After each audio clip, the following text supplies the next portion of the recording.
Good morning from Skagway, Alaska. Stop 2 on our 7-day Alaskan cruise. As we're pulling into port, you can check out the view. It was just beautiful. We got to Skagway in the morning and we had a full 8-hour day ahead of us. You can see the mountains are so pretty. First stop for us was going to be the White Pass Railway. That's going to take us up the Youkon. We hopped on the train, making sure we got the last railway car. A little tip, because taking the last one, no one's behind you and you can step out back while you guys are going up the mountain and take the best photos without a train car behind you. So make sure you get the last train. The views on the White Pass Railway are just gorgeous. It was about a 3.5-hour round trip. We did not take the one that got off in Canada. We just stayed on. It was worth every penny. It was one of the pricier excursions, but like I said, it was definitely worth it. When you go to Skagway, typically you have about 8 hours, so make sure you do an excursion. And you definitely have to do this one. And it doesn't matter if it's raining outside or if it's sunny, it's still going to be pretty because you are in the train car and you can go out in front of your train and behind your train to get some added looks, better photos, videos, things like that. I mean, it looks fake. It's so pretty. I am not somebody who loves heights or edges, but this did not scare me at all. And being out on the back of the train car didn't either. It's definitely a must-see excursion. Most people typically do this excursion if they've been there, haven't been there, and it's their first time. This took us over the Canadian border, this is what you're looking at right now. I will say our side was prettier. And you didn't go far over, but you did go over the border, so you can say you've been to Canada.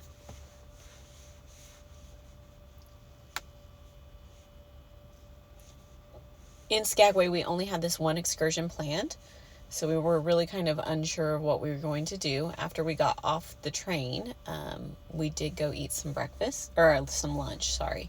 We ate breakfast on the boat. You can see that bridge that used to be part of the trip that is all crumbled down.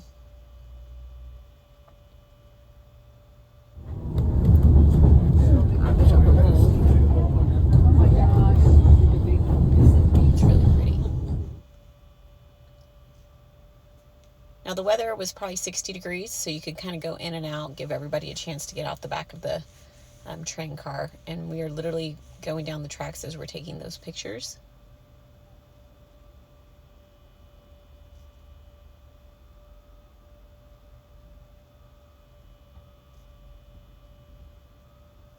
So if you're seated on the left side going up, you'll be on the right side coming down, so you are going to see both sides.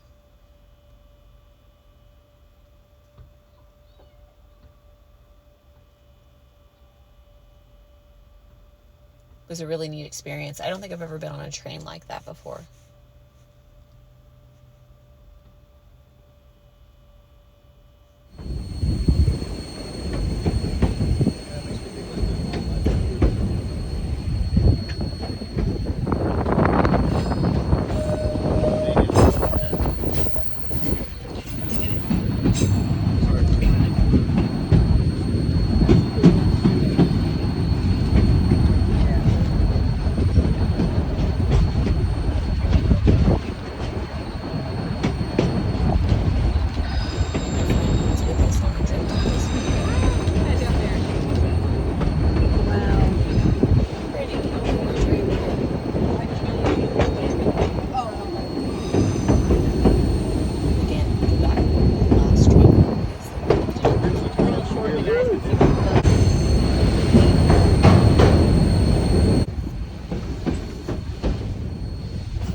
When you get off the ship in Skagway, they have these like overhead containers that would be on a train that you walk under in case it's raining.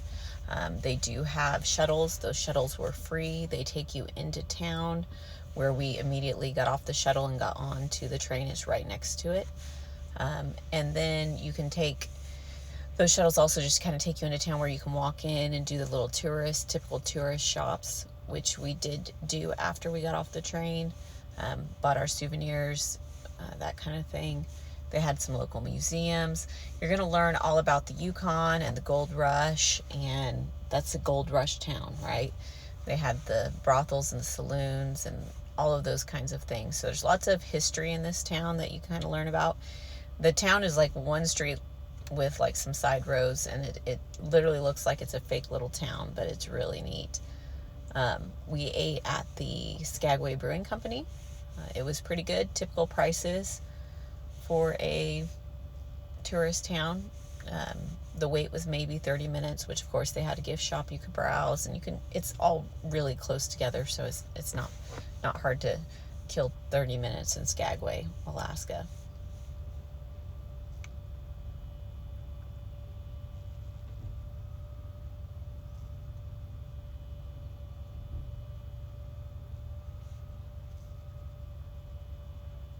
I would definitely suggest doing an excursion, whether you do the train or not.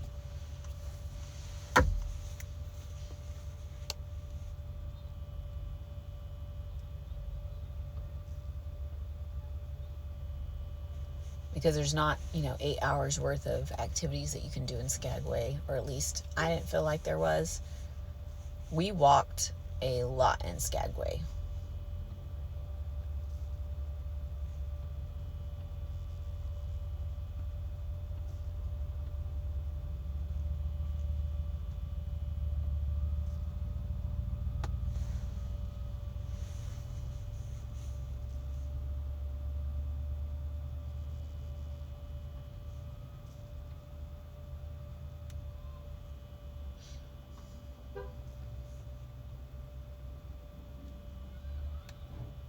So when we got back to Skagway after eating, we asked our waiter where we should go, and he told us Smuggler's Cove. So we walked out past the airport, which is just more like a shed kind of thing, and we found this cute little area over a bridge across the water that, said be bear aware, but we did not have bear spray. That was kind of silly.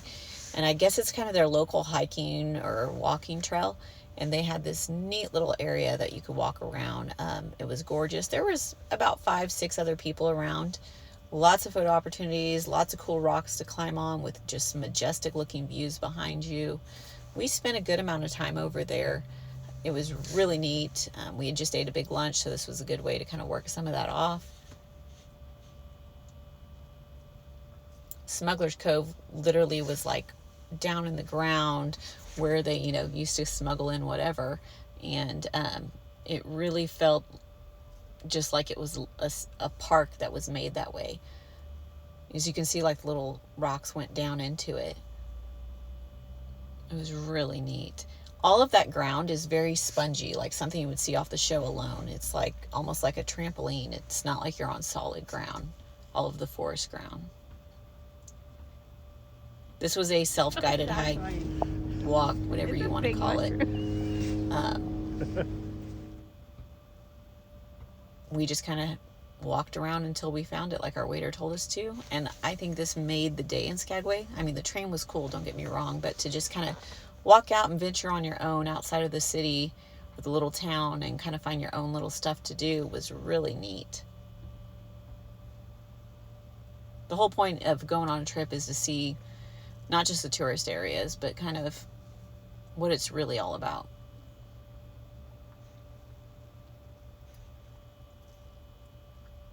After we spent a good amount of time in Smuggler's Cove, we walked around some more. We went and did the little tourist shops. There's a museum. If you have not had a beaver tail, which is like a huge piece of fried bread, you're going to have to get some of that. It was delicious. Covered in cinnamon sugar. You could get Nutella on it, whatever you wanted, and we washed that down with a hot chocolate.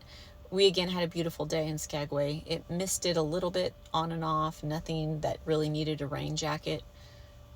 This is the bridge over to Smuggler's Cove past the airport.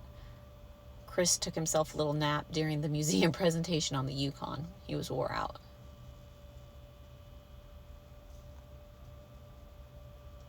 And here's our ginormous fried bread that we ate. There's a line, but it goes fast. Totem poles. Learned all about the natives.